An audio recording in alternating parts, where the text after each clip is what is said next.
Na, sveiki, labą dieną visi, kas žiūrit šį video, gal kam bus aktualu. Norėčiau padaryti šiokią tokią įžvalgą, savo įžvalgą asmenišką, kas liečia kandidatus į prezidento rinkimus. Būtent apie kandidatus, kurie mes vadinam vienus sisteminius, kitus vadiname opozicinius ir panašiai. Na, aš pasakysiu galbūt iš savo pusės, kaip aš matau, ten, sakykime, tos kai kurios kandidatus ir šiek tiek noriu apžvelgti šitą dalyką. Nu ką, pradėkim nuo šitų sisteminių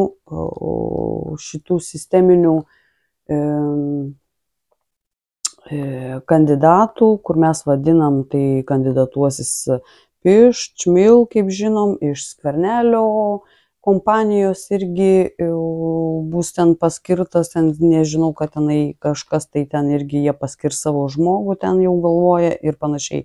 Na, visa ta sisteminė, sakykime, iš tų partijų tie kandidatai bus skelbiami, jau yra paskelbti. Vienas iš tų, kur labai didelės daug diskusijas kelia kandidatas, žinomas, taigi teisininkas Vėgėlė, kur kyla daug diskusijų, daug žmonių, sakykime, susipriešinimus gaunasi, kuris, sakykime, kelia vieniems pasitikėjimą, kitiems nusivylimą ir panašiai. Aš iš savo pusės, kaip aš matau šitą kandidatą. Šitas kandidatas, matot patys, yra visur kviečiamas į šitas sisteminės žiniasklaidas. Pats daro dabar tuos susitikimus, laidas su kitais atstovais, ten diskutuoja, kur yra remiamas, jeigu neklystu, irgi sisteminės žiniasklaidos, TV3, man atrodo, kas tenai irgi reklamuoja ir rodo per jo kanalą ten ar Elta. Ir tai būtent visur jisai visose laidose taip pat irgi dalyvauja, yra kviečiamas, išskyrus tuos, kaip mes vadinam, opozicinius, tuos kandidatus. Tai ką? Šitie opoziciniai, jie niekada nebus ir nėra kviečiami į šitas laidas, televizijas, kad žmonės susidarytų savo nuomonę ir išsirinktų savo kandidatą. Nėra to daroma ir nėra tos galimybės žmonėms tai išgirsti, apart susirasti alternatyvioj, sakykime, alternatyviose žiniasklaidose, platybėse informaciją apie kitus atstovus. Tai ką, mes pirmą kartą, kada turbūt apie tą Vėgėlę išgirdome, turbūt tos pandemijos metu, ar ne, išlindo, kaip sakoma, kaip daugumas sako, Pilypas iš kanapių atsirado. Nes iki tol kažkaip tai nebuvo apie jį nieko girdėta, kalbėta ir žmonės apie jį net nežinojo. Ir savo kalboje esate daug kas girdėję, kas klausėtis tuo metu, tos pandemijos metu, kai čia vyko diskusijos dėl tų marmalų ir taip toliau, visi pasisakymai ir sveikatos instituto, ir žmonių, ir profesorių, ir taip toliau, visi čia tokie žinovai, visi tokie ekspertai, buvo visi pasisakantis ir jisai vienas iš tų buvo pasisakančių, kuris sakė, kad reikia visus senukus skiepyti. Visus pensininkus senukus reikia skiepyti. Jisai buvo už tuos skiepus. Tai va tas mane, sakykime, suglumino, kažkaip tai nesitikėjau iš žmogaus tokio, bet tas pasisakymas buvo tribūnoje, kas girdėjo, tas žinot, ir galbūt kas esate ir įsisaugojo tą įrašą ir panašiai. Na ką, daugumas taip pat mes žinom apie jį, kaip buvo neva Baltijos tas kelias, bet Baltarusijoje Baltarusijos tas kelias buvo ten su rankutėm už rankučių susikabinęs ir su Grybauskaite, ir su Tapke, ir su kaukėm lauke stovėjo. Tai vat irgi tai parodo, kad yra, aš taip sakyčiau, sistemos žmogus ir kuris nei karto per tą laikotarpį, kai žmonės irgi pradėjo protestuoti visais klausimais, kas netinka, pradėjo protestuoti, tas buvo prieš 2 metus prasidėjo. Ir mes šito kandidato niekada jokiuose protestuose mes juk jo nematėm. Mes jo pasisakymų negirdėjom, kur jisai buvo, kur su visu tuo elitu jisai buvo, jo nebuvo. Tai vadinasi, jam tai buvo viskas gerai, jam buvo tai nepriimtina, galbūt, kad žmonės protestuoja ir jis buvo galbūt ir už tai prieš. Todėl jo nebuvo, jam viskas tiko, valdžia tiko ir ką daro, kokie įstatymai jam vadinasi tiko, nes jisai jo nebuvo su mumis. Ir kitas dalykas, kas mane pastumėjo gerai pagalvoti, kad jis buvo, taigi visi tie ribojimai, tie marmaliavimai, buvo, sakykime, tie gąsdinimai, baudos žmonėms dėl tų, sakykime, dėl tos pandemijos, diskriminavimas žmonių buvo, laisvo žodžio pasisakymas buvo irgi diskriminuojamas ir sakykime, antikonstitucinis irgi tie visi reikalai. Jisai nei karto, nei vienos bylos jis net neiškėlė į Jungtinių tautų. Būtent dėl antivalstybinių įstatymų, antivalstybinių ribojimų, antivalstybinių žmogaus teisių pažeidimo tuo metu. Jis nėra iškėlęs nei vienos baudžiamos bylos, nei apskundęs Lietuvą dėl to. Jisai nieko nėra padaręs, sakykime, kad apginti žmogų. Dabar išlenda kaip Pilypas iš kanapių, pradeda čia kalbas reikšti, diskutuoti ir panašiai,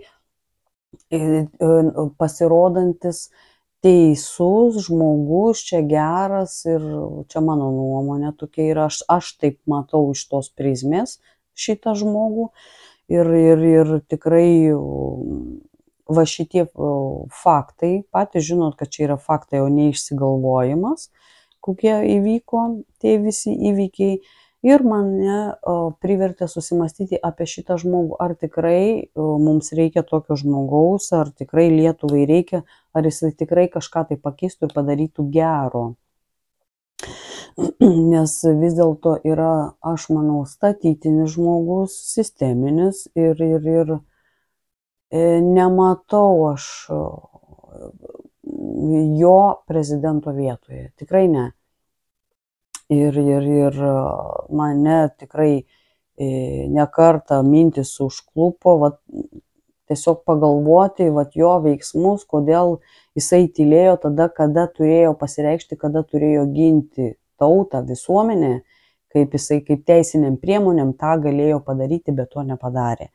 Tai man daug susimastymų yra, daug kas čia gali ir nesutikti su manim, turi savo nuomonę, jums patinka, okei, gerai, aš sakau savo tą, ką aš matau ir tam, ką jisai darė arba nepadarė, aš tam nepritariu. Buvo žemės referendumas, gerai, jisai ten pasisakė kaip teisininkas žemės referendume, kokie įstatymai, kokios tenai poįstatyminiai aktai yra ir panašiai. Bet jis nepasisakė kaip žmogus, kad jisai yra prieš būtent, kad užsieniečiams parduotų žemę. Jis to niekad nėra niekur pasakęs, kaip žmogus, kad pasakytų savo nuomonę. Jis nėra to išreiškęs. Jis kalbėjo kaip teisininkas, kokie teisės aktai, kokie įstatymai yra, kad tai tas ir tas, ten jeigu kas girdėjot, kas klausėtės tais metais, kada ten 14, kada tenai buvo žemės tas referendumas. Tai, bet jisai kaip žmogus iš savo pusės, jisai asmeninės nuomonės savo nepasakė. Tai vat irgi man vėl, sakykime, šaukia, vat, sakykime, tos mintis kviečia mane susimastyti būtent apie šitą kandidatą. Nu ką, tas kandidatas, viskas aišku, važiuojam toliau. Kitas kandidatas. Taip. Toliau kitas kandidatas. Pakalbėkim apie Tutkų. Jisai už NATO ir neatsisako, jisai už Europos Sąjungą ir neatsisako dėl to.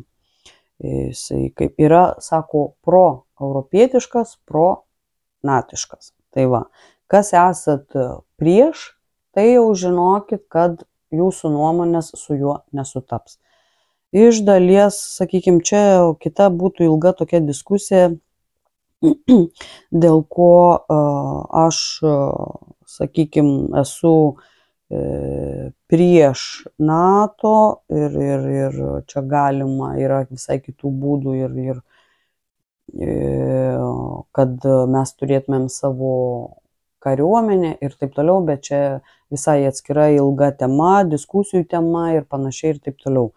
Bet kas yra prieš, kas yra jo požiūriui, tai žinokit, šitas kandidatas jums irgi netiks. Ir kas buvo? Jeigu žinot, yra kuriama tokia susikūrusi organizacija, ten atrodo visa Lietuva, ten kur yra Nendrė Černiauskienė, ten kur yra Jakelaitis, Vaišvila ir panašiai. Ir turėjo būti, čia va tokia naujiena, turėjo lapkričio 11 dieną Bistrampolio dvare įvykti šitas susitikimas jų tenai šito judėjimo ir buvo pakviesti kaip svečiai, kaip svečiai Valdas Tutkus generolas, Laisvo laikraščio direktoriumi Audrius Dryžius ir turėjo būti kartu, man atrodo, atvažiuoti Dryžius su Giedre Gorienė. Tai vat Vaišvila ir Nendrė Černiauskienė, čia dalyviai, kurie organizavo. Bet NATO šito Tutkaus nebuvo, Dryžiaus nebuvo ir kitų šitų, sakykime, jų šitų svečių nebuvo.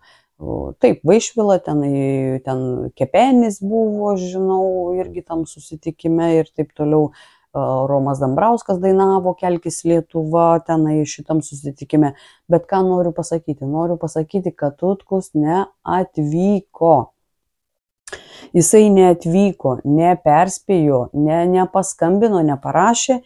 Ir ką sužinau, kad dabar ne per seniausiai Nendrė parašė postą, kad telefonu, vienu žodžiu žinutė, Tutkui neatvyko susitikti su žmonėmis. Aš čia skaitau Nendrės postą. Į planuotą susitikimą čia Bistrampolio dvare. Buvau gavusi pranešimą iš vakaro SMS žinutę, kad susirgo. Telefono nekėlė, todėl irgi SMS parašiau detalesnio paaiškinimo. Ką pasakyti žmonėms, kurie dėl jo atvyko į renginį. Kaip paaiškinti jo nebuvimą, tai kad generolas sekančią dieną, sekmadienį, jau dalyvavo ir viešame renginyje Marcinkevičiaus pagerbti. Ir pirmadienį filmavosi viešoj erdvėj. Tai va, tai toksai dalykas su Tutkum įvyko. Vienu žodžiu, žmonės, kurie atvažiavo būtent dėl jo susitikti, jį pamatyti, užduoti jam klausimus, tiesiog liko apgauti.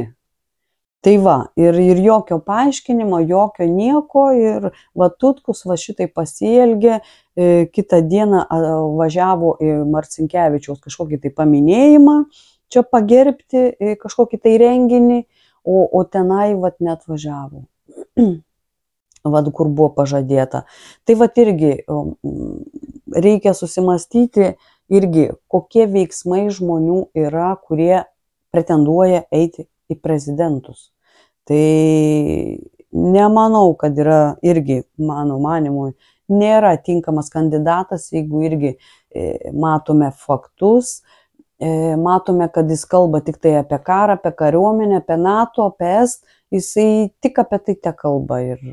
O visa kita jis nelabai ir susigaudo, kas vyksta toj mūsų pačioj politikoj, vidiniai politikoj, kas vyksta. Tai vat ir toliau, kas apie tą Tutkų, taip toliau čia rašo, irgi postas yra, kad žmonės irgi dėjo daug jėgų, pastangų šitas organizuoti ir visa kita, ir liko tiesiog patys apgauti. Tai va, ir iš žurnalistų opozicinių irgi Donatas Pikelis irgi pasakė pareiškimą, kad neatvyko, jis irgi yra pasakęs savo video, tai galite irgi susirasti, pasiklausyti, kas norit. Tai va, irgi pranešimą tokį padarė, kad neatvyko ir gavosi, kad žmonės visi buvo apgauti. Tai va, dėl to renginio. Tai va, tai šitas kandidatas, su šituo kandidatu taip pat viskas aišku, ką norėjau apie tai pasakyti. Toliau, apie dabar pakalbėkim Eduardą Vaitkų, ar ne? Eduardas, taip. Jis savo klausimus, atsakymus ten, kur atsakinėja pas kitą ale opozicijos visuomenininką, irgi sako, kad duoda galimybę, ten atsako į klausimus, duoda ten išeiti galimybę žmonėms išstoti iš ES ir NATO, yra galimybės, teisinės galimybės, visa kita, viskas tvarkoj. Bet ką norėjau pasakyti, dėl, čia turbūt aš įrašo neturėsiu, bus kitam telefone dėja, kitam telefone vis dėlto įrašas ir man turbūt nepavyks, kad jums duoti paklausyti, kad aš buvau uždavusi klausimą atsakyti tiesiogiai, kodėl nepatinka, sakykime, Seimo narys Žemaitaitis. Tai jisai tiesiog išsisuko iš šito klausimo, galėsit, jeigu ką susirasti, sakau, gaila, kad ne šitam telefone turiu jo pasisakymą, kad aš klausiu, kodėl nepatinka, nes žinau, nesakysiu, kaip aš žinau, kad tiesiog jisai pasakė, kad Žemaitaitis jam nepatinka, tai vat norėjau sužinoti, kodėl. Jo atsakymas buvo, kad jisai nežino, kad Žemaitaitis jisai jo nepažįsta ir nieko jisai neturi, vienu žodžiu. Tenai maždaug prieš ir panašiai, kad jisai jo nepažįsta, bet ką norėjau pasakyti, kad jisai išsisuko iš šito klausimo. Nes jeigu tu kažkam tai sakai, kad tau jisai nepatinka, o paskui viešai tu sakai, kad tu neturi ta prasme nieko tenai, kad tau jisai nepatiktų, nes tu jo nepažįsti, tai čia yra išsisukinėjimas. Tai vat irgi vienas dalykas, kuris mane, sakykime, nustebino, nes tikėjausi aš kaip pasakyti, ne tiek kiek skaidrumo, kiek sąžiningumo iš žmogaus. Tai va, irgi taip pat matau tokį pastebėjimą turiu ir toksai dalykas.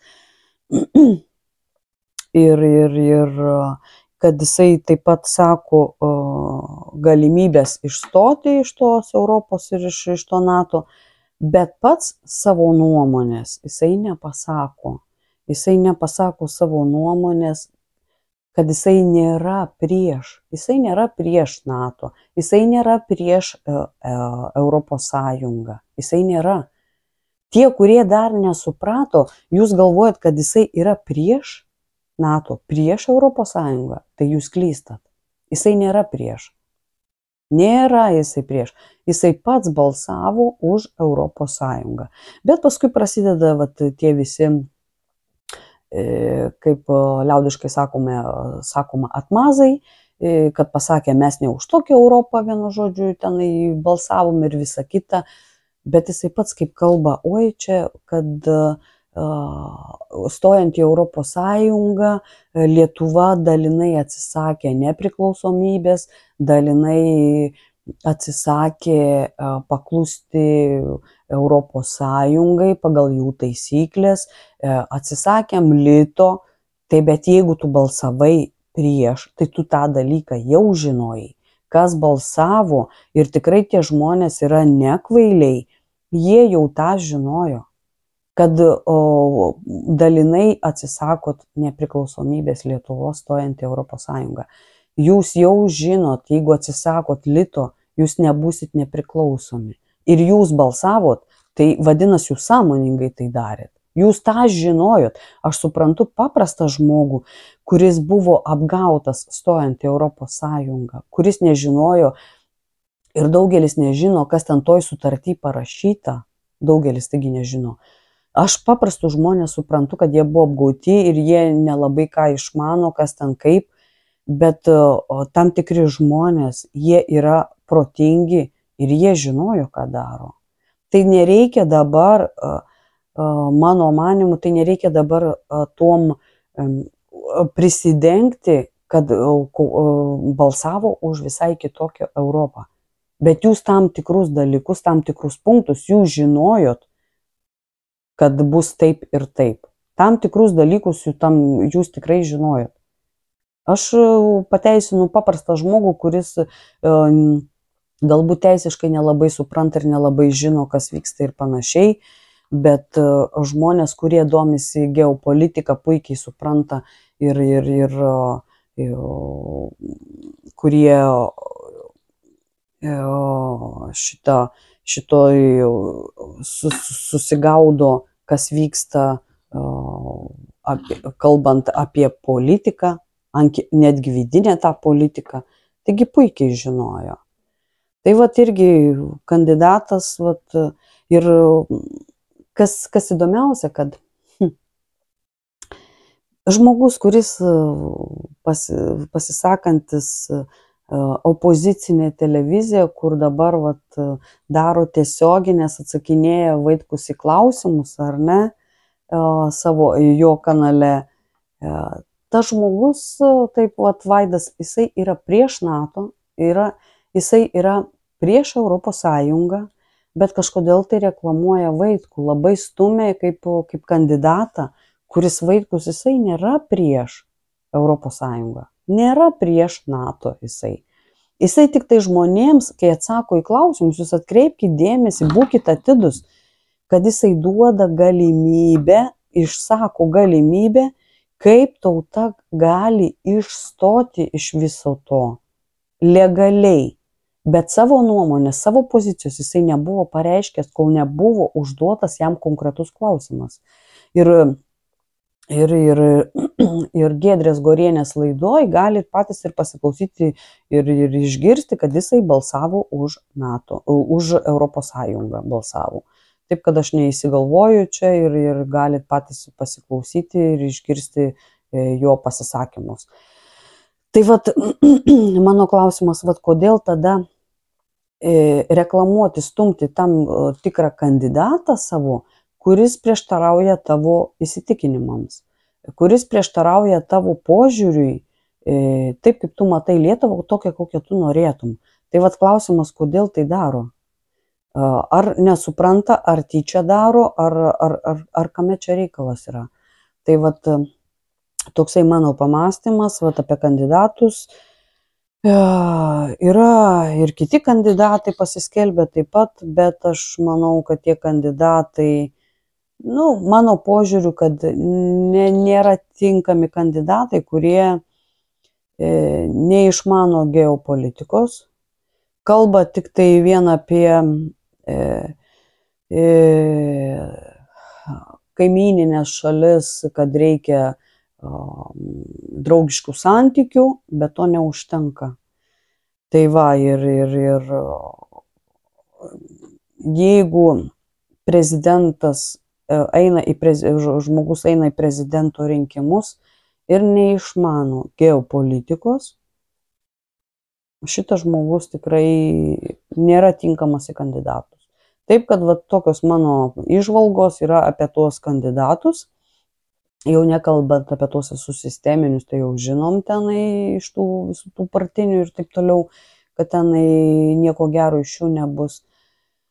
Tai tokios mano įžvalgos. Tai turbūt ir ką čia, daugiau ir nieko, ir viskas. Baigiau, tada šiam kartui tiek ir rašykit savo nuomonę apie kandidatus, paspauskit patiktukus, tai blogiau nebus, sunku juk nėra.